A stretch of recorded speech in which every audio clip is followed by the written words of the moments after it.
Welcome, everyone. I'm Ruth Van Alstein from Hope at Hand. Hope at Hand is a local nonprofit that provides poetry therapy programming for at-risk youth in North Florida. We also host Jack's Poetry Fest every April, which is free of charge and funded by a variety of arts and culture grants, which we will talk about at the end of the program. During the presentation, I'm going to be uploading QR codes and links for survey and donation pages. And if you have to leave early, that'd be great if you could download those or copy those. Um, so right now, I would like to introduce our facilitator for today's workshop, which is going to be Muscle Up Your Metaphors, featuring Shutta Crum. So Shutta, take it away. Okay, yeah, thanks, Ruth. Hey, thank you. See a lot of friendly faces here. This is great. First, just very quickly, I know there was a bio online, but just to let you know that I write for the Florida State Poetry Association magazine that comes out every 2 months. I blog for the Florida State Writers Association. I am a judge in many contests. I have 21 books out that are all traditionally published. 18 of those are children's picture books, 3 novels, and I'm not quite counting it right. 15 or 16 are picture books and 3 novels and 3 books of poetry. So I kind of metaphor is part of my life and so important, especially if you're a poet, because I am a strong believer that the words on the page have to mean more than their simple definitions, that it has to connect somehow to the heart and the emotion, and you do that through metaphor, really. So we're going to talk about metaphor, and hoping that what you'll come away with is a little more respect for metaphor and a little more attention to how you use them. I got notes here to the side, so if I'm looking to the side. So we always want to go beyond the overused. It's very easy to fall into calling somebody an open book or a couch potato or whatever, but we want to go beyond the overused metaphor to getting more specificity. So we're going to look at some good examples for that. So the goal is to get more intention into your metaphors. So let me start. I'm going to share my screen here. We've got a couple more people coming in, so while they are doing that, there we are. And I'm going to get the ribbon out of my way so I don't have to see this ribbon. Hide the video panel. There we go. Okay. Oh. Can everybody see that? Just say yes, Ruth, or somebody. Okay. Yes, I can see it. It's a little dark. Oh, is it? Okay, well, let me go to the next one and see. I think it should lighten that up. Wait. What is going on? For some reason, I can't. No, I think that what we're actually seeing is your screensaver thing. I don't think we're seeing the presentation. Okay, well, let me escape this and get back. I'm still in share. You are screen sharing. Nobody's seeing anything. No, we're Oh, you're seeing seeing it. it, but We're not. seeing it. It's just grayed out. So, Okay, let me escape. I'm gonna just quit it and start it again. Strange. Okay. I have it open on my screen. I want to make sure I have it open before I even start. Yes, it's down here, down below. Okay. Let me get back. Yeah.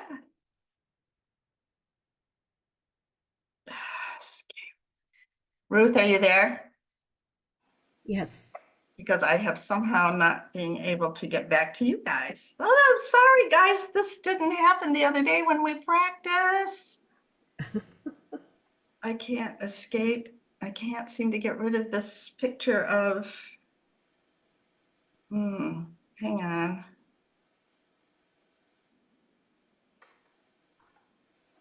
See if I can get rid of this picture of the Jack's 20. Poetry Fest. Well, just go ahead and just go for it. Okay, go for it. Okay, now I'm back to you guys. All right, now what I'm going to do is I'm going to close it off on my screen. And that way I'm going to bring it up all new again. I'm very sorry, everybody. All right. I've got it up on my screen. Now I'm going to go to you guys and do share screen. Sorry to have to walk you through this, but at least in the meantime, more people are coming in. So this is good. All right. There it is. Okay. And then I want to go to full screen. That's better. Is that better? Yeah. Okay. Why am I getting, I got a thing about tax, preparing your taxes. I don't want that. All right, let's see if I can move through. Yay! All right, everybody can see that where it says muscle up your metaphors. Yes. All right, good, good, good. Thank you guys for hanging in there with me. Okay, so I think the first thing we need is a definition. So let's start with that. I mean, you basically know what a metaphor is if you're a writer, but let's start. Okay, there we are. All right.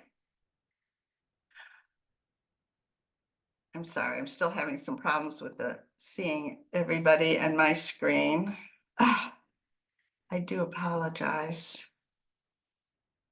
All right, there we are. So a metaphor is A equals B. Very simple. It's a figure of speech that describes an object or action in a way that isn't literally true, but helps to explain an idea or make a comparison. A is B. So for this workshop today, we're not going to talk about other metaphorical methods that compare and contrast. So we're not going to talk about similes that use like or as, or analogies or allusions or allegories or personification or symbolism or antithesis.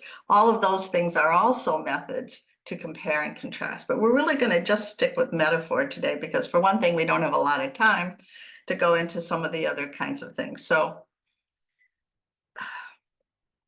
there we are. Okay.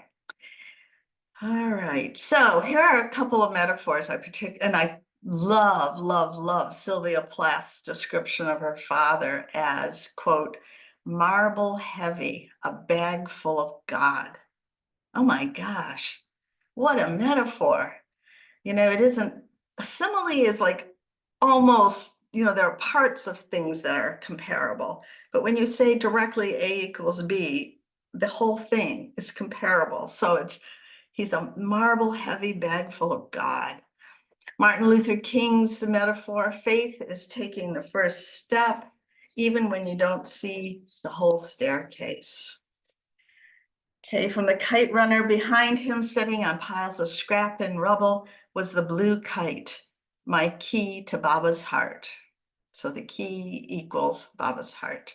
And I love this one about Haywood Brown, who was, I guess, an editor in the 40s and 50s in New York. And someone said, he's a one-man slum. I just think that's hilarious. Well, what a great metaphor. I mean, it's perfect. You see it, immediately. Okay. All right. So, oh, wait, let me back up here. Okay.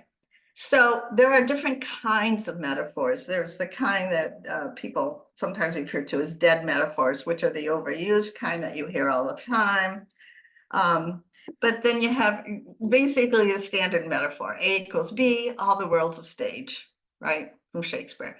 There are extended metaphors. When you take that first thing that you're going to compare and you really extend it, you really dig into that. We're going to do more with extended metaphor down the way here in a bit. So that adds depth.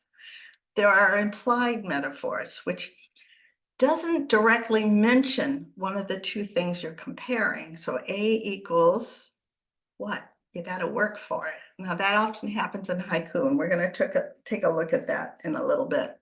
And I particularly love those kinds of metaphors because it makes your reader step into the writing, into the scene or into the poem, and makes your reader work a little bit.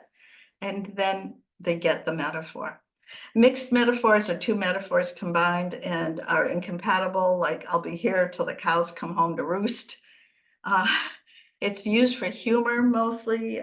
You need to avoid it unless you're specifically setting out to write a humorous piece or a humorous character like Archie Bunker, All in the Family. He was always mixing his metaphors.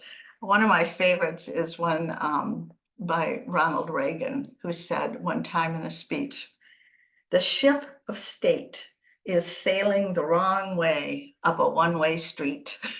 I just thought that was great too. And of course, a visual image can be a metaphor, like this little iceberg down here in the slide. But you think of these often with like car ads. When you see a tiger or a beautiful woman, you're saying, you know, driving this car will make you feel beautiful or make you feel strong and powerful like a tiger. So we have visual images all the time in our lives. Okay, so let's move on. But what makes a metaphor work? This is the important bit, I think, of the talk today. Originality, right? And I say in the slides, cognitive dissonance can facilitate that. And what I mean by cognitive dissonance is something that you know can't be real, but you're seeing it or you're experiencing it. Like suddenly, I don't know, you look out across the lake behind your house and there's a couch floating out on the waves, or something just, you know, really odd. So that can help you find the original in a metaphor. One of the things, here's another one I loved, by Representative Devin Nunes when he was in office, and he was talking about Congress people trying to shut down the government over budget hearings. And he said, "They're leanings in suicide vests." Wow. I mean, how original. And you really get it. Their leanings are all following each other. They're all going to commit suicide. It's a great metaphor for what was happening at the time. The other thing is simplicity. Okay. Your reader has to get it to get for the metaphor to work. I mean, it can be so original and bizarre off the wall that your reader might not get it at all. It can take a long, long time. But what happens with a really good metaphor is that they can be entertaining and all that stuff, but you know, it has to strike in the mind. It has to strike a deep recognition that, oh yeah, I get it. That works. So you want it to be original, but you also want your reader to get it. And of course, it has to fit with what you're writing in context. It has to enhance the voice of your character. If you're writing something silly, like, I don't know, an Archie Bunker mixed metaphors or something like that, or, you know, it has to fit within with that character. So the voice and the character. So if you had a woman who was a farmer in Iowa, she wouldn't say have a metaphor that sounded like a New York sophisticate. Okay, so you have to think about how that metaphor is going to fit with the voice and the character and the mood. Here are a couple. For example, in F. Scott Fitzgerald's The Great Gatsby, he says of Daisy, "Her voice is full of money." That's perfect. Perfect for what he was talking about, perfect for the milieu of the novel and the character. And okay, I've got to read you one of my all-time favorites too. Here is one from, hang on, I gotta find my quotes. I got all these notes here. Okay, here is one from Matt Groening's Big Book of Hell. He was the one who did Beavis and Butthead. I mean, so you know where he's coming from. It's just crazy, right? Irreverent, crazy, funny. I love this metaphor. He says, "Love is a snowmobile racing across the tundra, and then suddenly it flips over, penning you underneath. At night, the ice weasels come." Isn't that great? I mean, love, you're riding along in this pristine, beautiful, white, glittering world, and you're in love and everything's perfect and beautiful. And then all of a sudden something happens and the snowmobile pins you to the ground. And you just know in your mind you're going crazy and the ice weasels are going to come in at night and eat your brain. So it's perfectly fits the voice, his voice, the mood of the piece. So we want to think about these things as we're writing. Let's see what else. And of course, we don't want to mix the metaphors unless you're doing it on purpose for a character. Okay, so we're going to write. Now it's a little bit early in the session because I haven't read a whole bunch of wonderful examples yet. But the first part of this is a little quiz like. So if you've got a piece of paper and a pen, you can just jot down something. I'm going to ask you to finish the second half of a couple of metaphors. And then we'll actually write some of our own. So if you've got a pen or pencil or whatever, just something you can jot this down. So here is a metaphor that's given to you. Memories are bullets. A, memories equal B, bullets. How would you finish that metaphor? Just jot this down. We'll come back to this in a minute here. Memories are bullets. Jot that down. So you're going to extend the metaphor just a little bit beyond the main metaphor. Okay, everybody ready? I'm going to tell you how Richard Kadrey finished that line. Memories are bullets. Some whiz by and only spook you. Others tear you open and leave you in pieces. Ah, just perfect. A perfect metaphor. And we all get it. We know exactly what he's talking about. And it speaks to the heart. Okay, next one.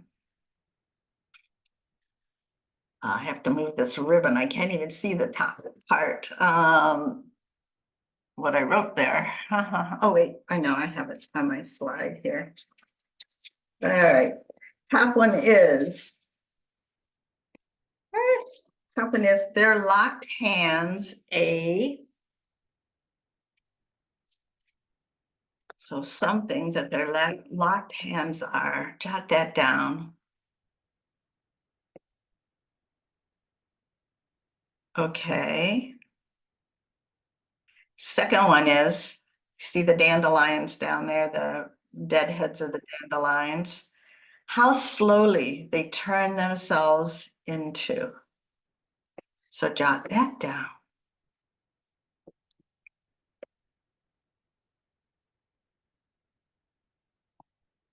Okay, Ruth, if we could for a second, I'd like to unmute people who might want to tell me what their answers are for these two for just a moment, and then we'll go on.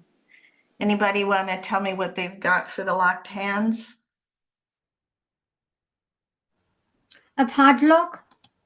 A what? Padlock. Oh, padlock. Yeah, good one. Anybody else? A nest. A nest. Oh, I love that. A nest. Because it does look like they're in love and they're nesting their hands. Lovely. How about how slowly they turn themselves into? Anybody have a finish for that? Fuzzballs. Balls? Fuzzballs. Oh, puffballs. Okay. Okay. Anybody else? Wisps of ephemera. Oh, wisps of ephemera. Nice, nice. Okay. All right. I'm going to give you the answer here so you can mute yourselves again. And let me turn the page for you.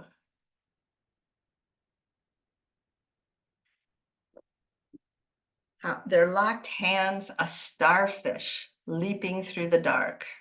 That's from John Updike. They locked their hands together, two starfish leaping through the dark. And one of my favorites, coming from a favorite poem by Jean Nordhaus, how slowly they turn themselves into galaxies, domes of ghost stars, barely visible by day, pale cerebrums clinging to life on tough green stems like you. This is a poem about dandelions to her mother who is dying of cancer. So you get this, oh, the pale cerebrums, barely clinging to life. And the early part of the poem talks about the farmer's kids with their bowl cut hair, and you can see the yellow fringe of the dandelions early on, and then how they changed as she got sick. Just a beautiful poem.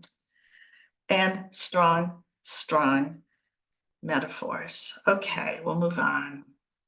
So now I'd like you to do some writing for just a few minutes. What we're going to do is we'll do some writing here. We won't share here just yet.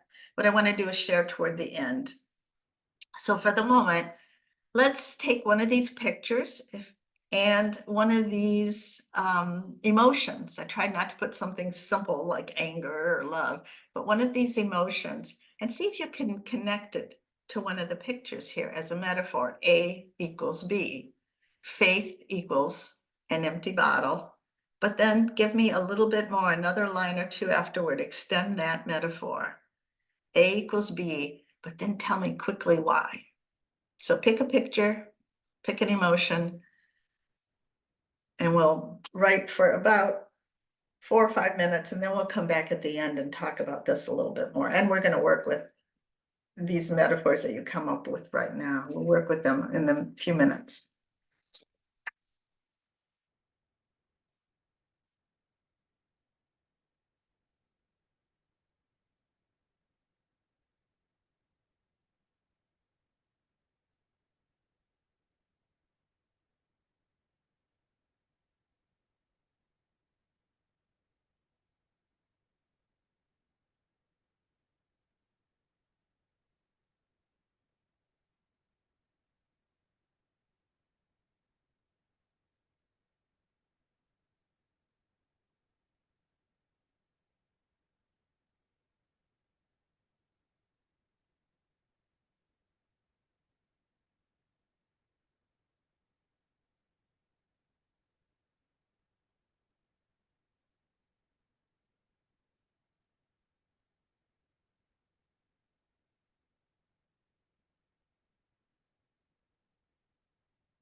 Okay, start wrapping that up. It doesn't have to be long.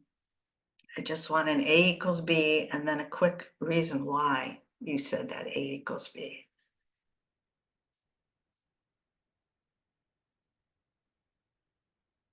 One more minute.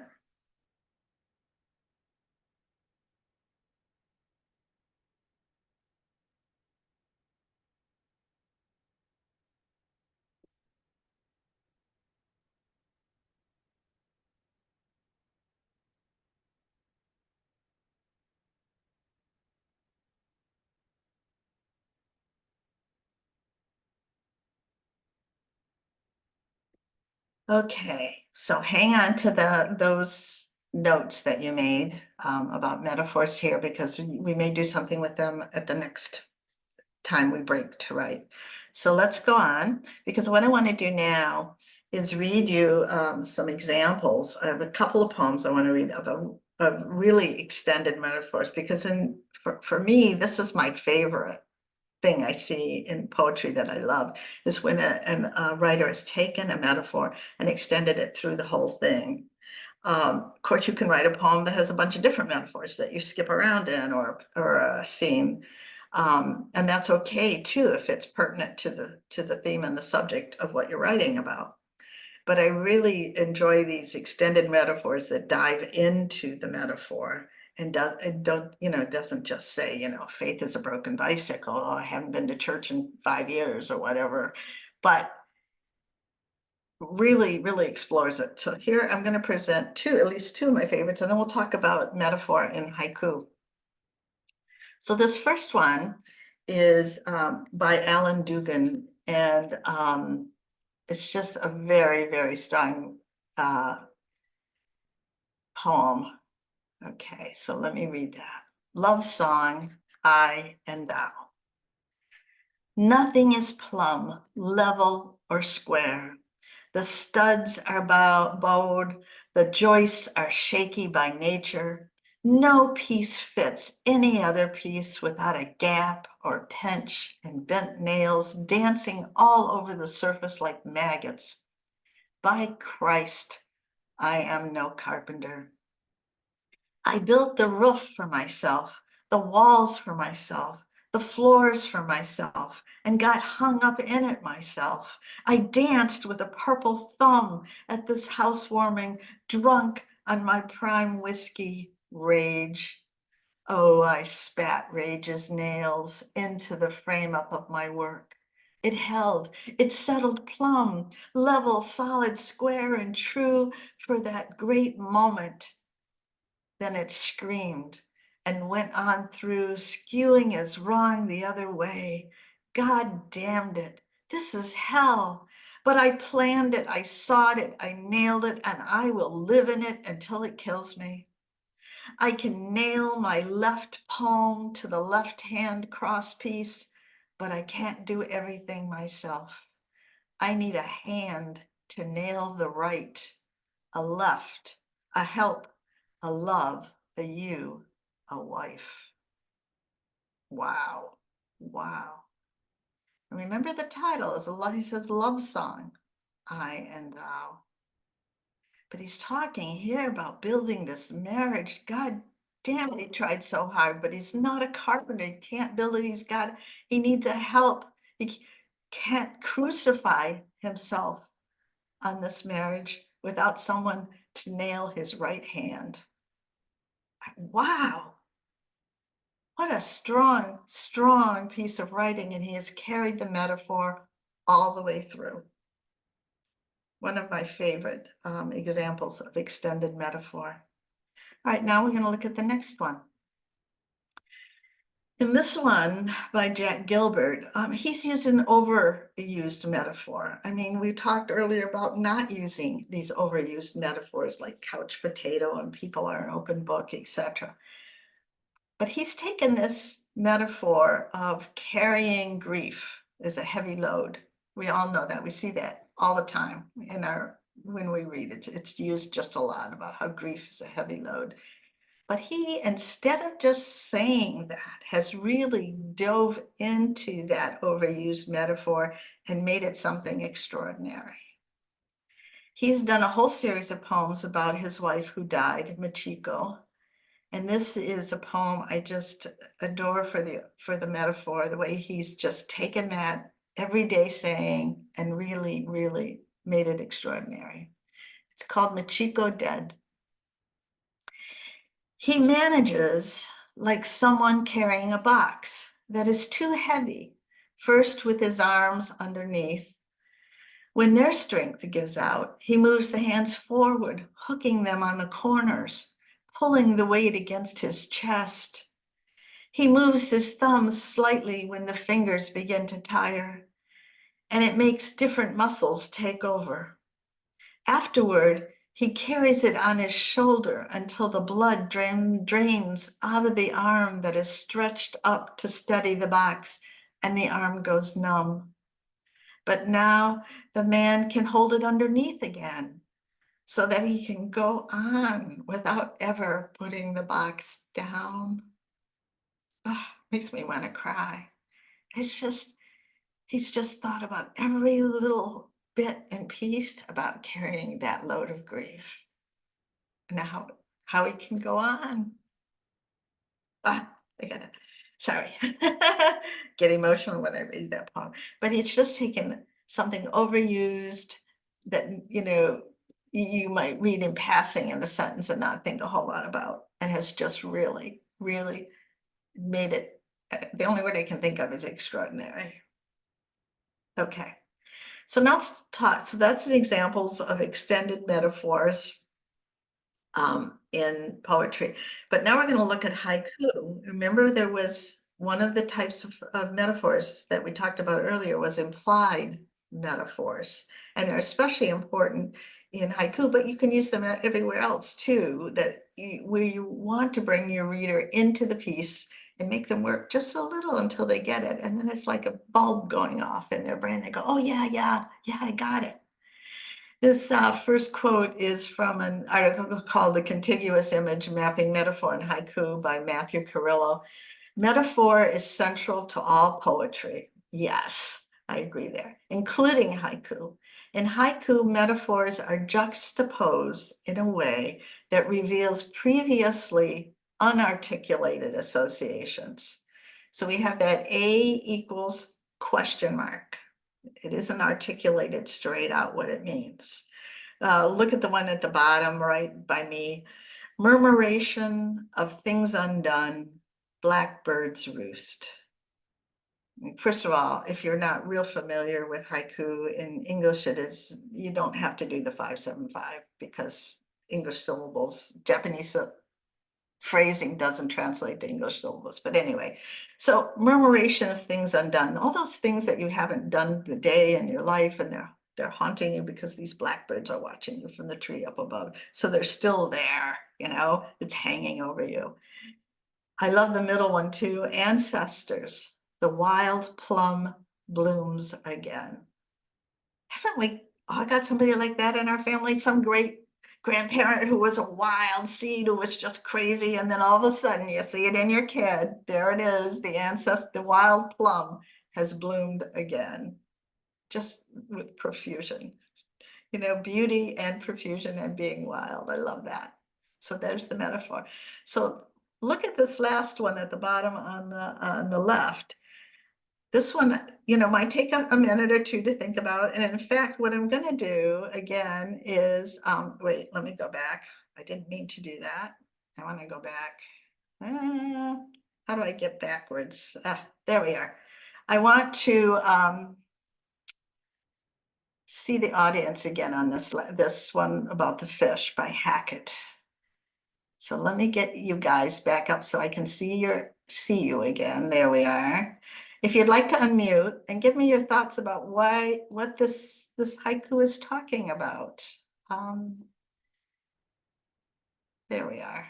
Okay, you can unmute if somebody wants to talk about what the metaphor is underneath this poem by Hackett. Deep within the stream, the huge fish lie motionless, facing the current. Any thoughts? They're sleeping. Not wanting to move forward. Okay, they're sleeping, they're not wanting to move forward. Okay, you are addressing the fish. What we want to think about is, what do the fish mean? Oh. What is the question? What is the unknown here? We know they're motionless. We know they're in the current, but what is the metaphor behind that? The stagnant, dead. No, not People. quite. Somebody else? People.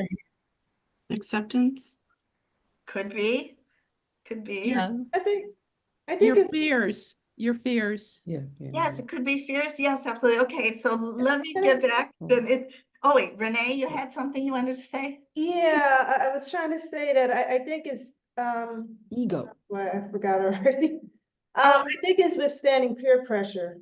Oh, could be peer pressure. Yeah. Let Ego. me say why I'm saying it could be these things. Because again, this haiku, you often have to step into the poem and think about it. The fish that are facing the current are the huge fish, the ones who have lived the longest, and they are facing the problems of life. They are facing into the current. They are not swimming away from the current. They are facing their problems, their concerns. So it could be peer pressure, it could be fears, anything. But it's the fact that you live to old age. Great power. Yeah. You live to old age because you face life on its own terms. I love that metaphor. So I just read about something about that this morning. it is good. One of the benefits of old age. Oh yeah. So that's the thing with haiku. Sometimes you need to step into it and think about it for a little bit for it to get to you. It isn't just, yes, they're beautiful on the surface. Yes, we have cherry trees or birds or streams, but they all mean something below the surface. And that's one of the things I especially love about haiku. And you can do this in a lot longer piece too. It doesn't have to come out right away. There's a poem I love about, I don't have it with me right now, about girls growing up and walking through the willow wood, crossing the stream where the trees are waiting on the other side. And that's that whole passage of childhood to womanhood and becoming and meeting the men in their life on the other side of the river, and they're no longer children. So you can do this in a longer piece as well. Okay, well, I've gone on and on about that, but I happen to love it. Okay, so now we're going to write again. So if you can get some pens or paper out, or your computers or whatever you like to write with. And I'd like you to try one of these two things here. I want you to take one of the metaphors that you did earlier with the pictures and the emotions and see if you can extend it even further, the way Alan Dugan did in the carpentry poem, or the way the Machiko Dead poem, extend it. Or if you want, you can cut off half of it and see if you can imply it. For example, in a haiku, if you said A equals faith, don't tell me faith. A equals, give me something that will make me realize when I think about it, oh, this person means faith.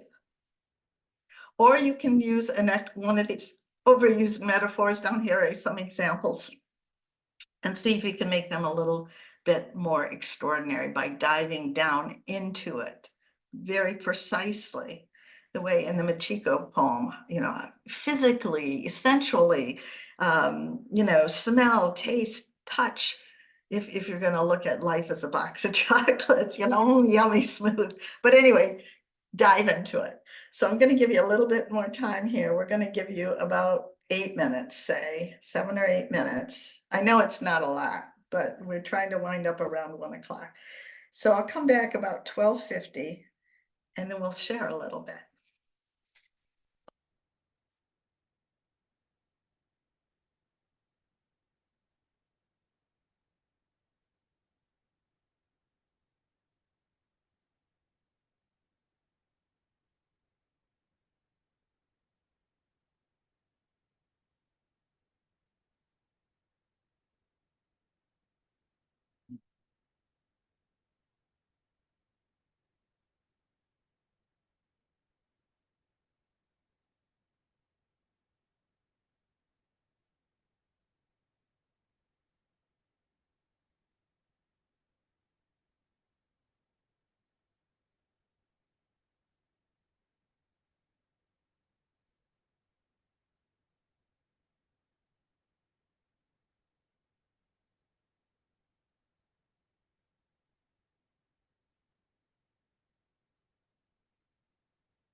Okay, another minute.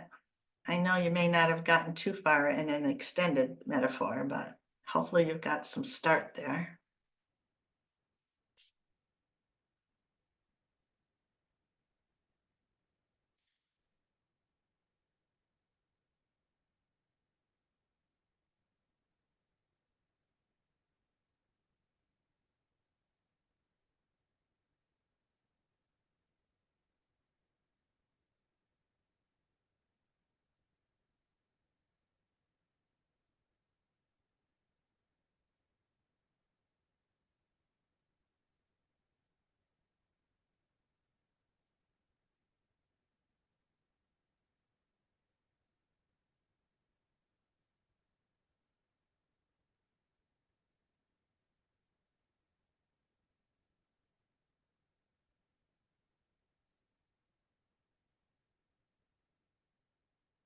Okay, I'm going to enlarge the screen, my audience, so I can see more of you.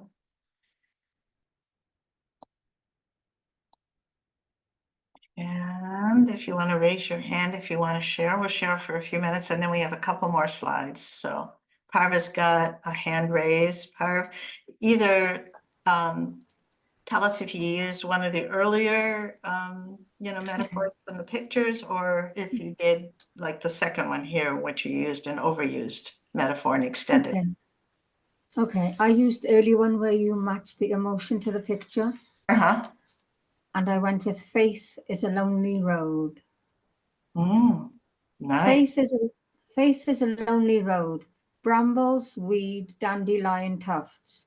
Catch, capture, entangle you. An abyss, the middle of the road. No God, only moon and stars and sun. To navigate with, dark and light are one and the same. Until the curtain is revealed, dark and light are one and the same. Oh, lovely, lovely what you came up with. Strange, isn't it?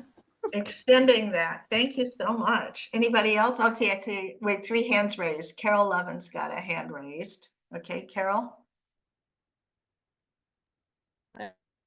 You gotta unmute your, yeah, there. Okay, unmute. Okay, so I saw the bottle with sand.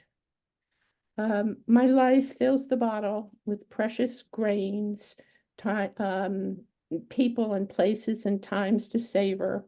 And then that was the initial, the extended. Each adds texture to the mix. Each shows nuance of color. I am the sum of my parts. I love the nuance of colors. Oh, thank you for sharing, Carol. Okay, see 2 others with raised hands. One is Suzanne. Suzanne, go ahead. All righty.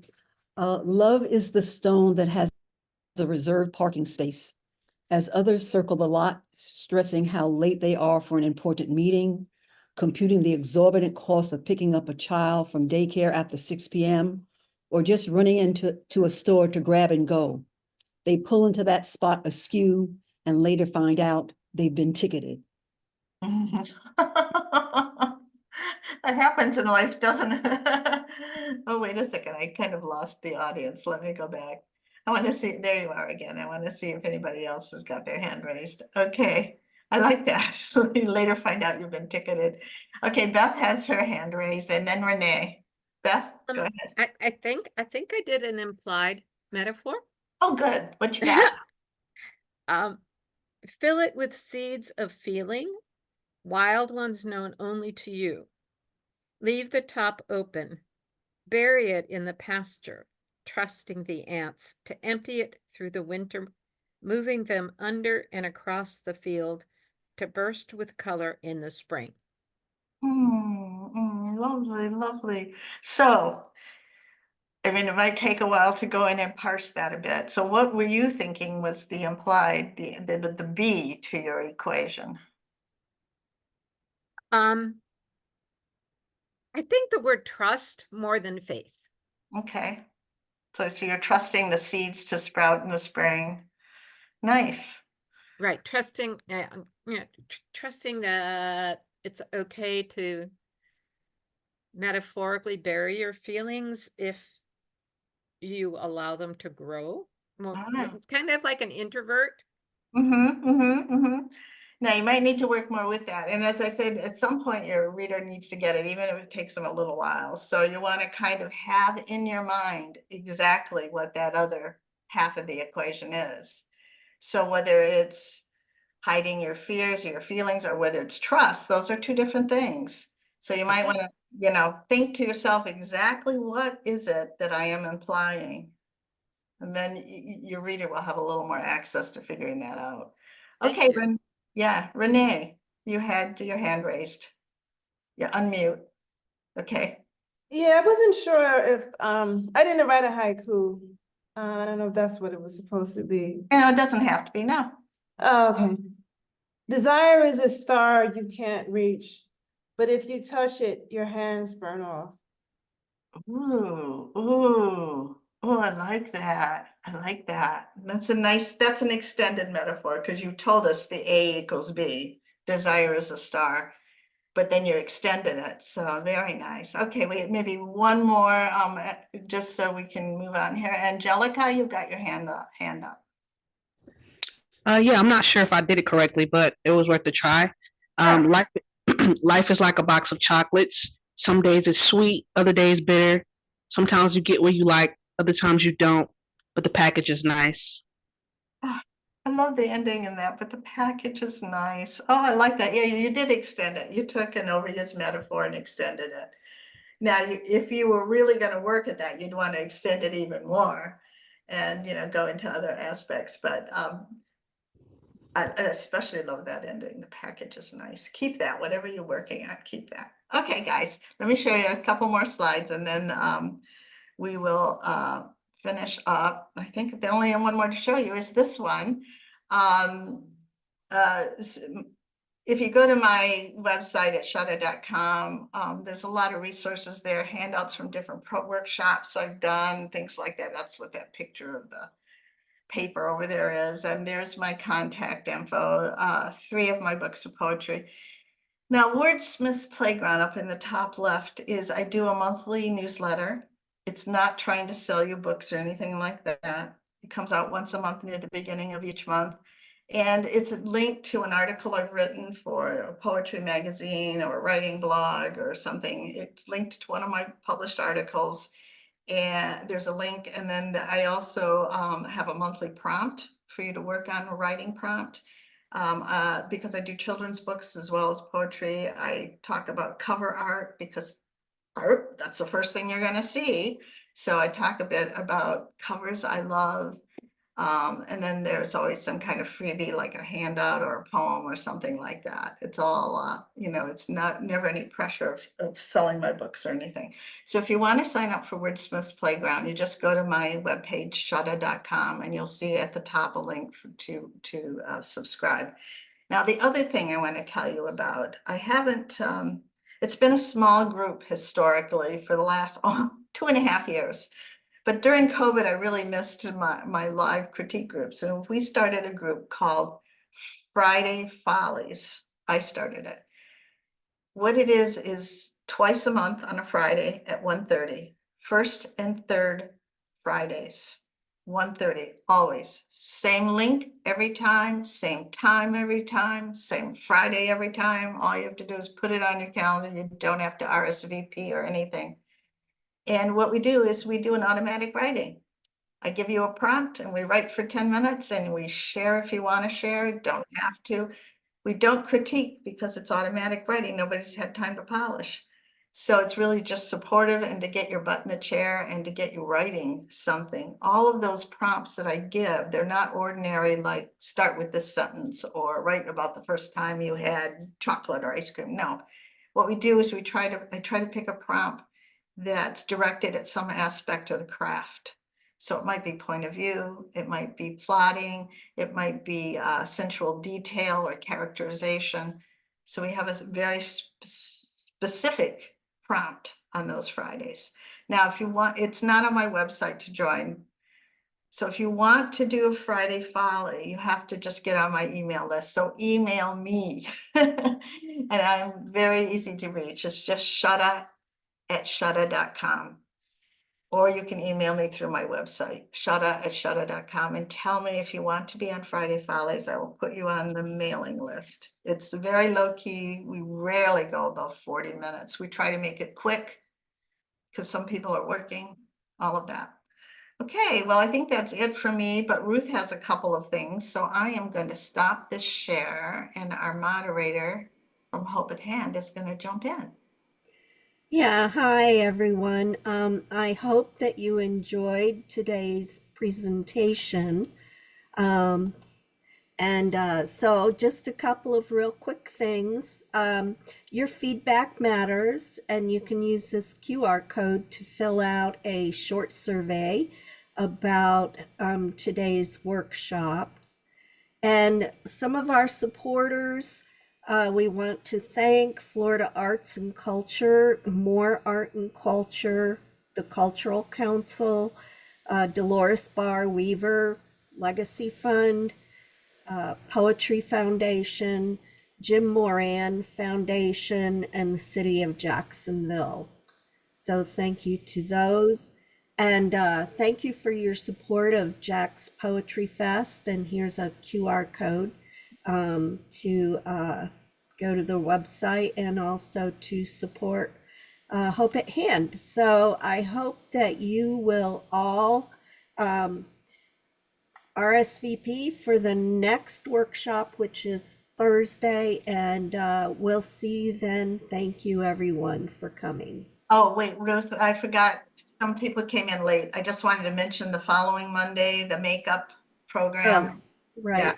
Yeah, April 15th, I'm doing another workshop on 3 unique small forms from Greece, France, and Russia. So I believe you can still RSVP for that on the Jack's Poetry Fest site. So that's next Monday, the 15th at noon. Thanks. Yes. Thank you, everybody. Bye-bye.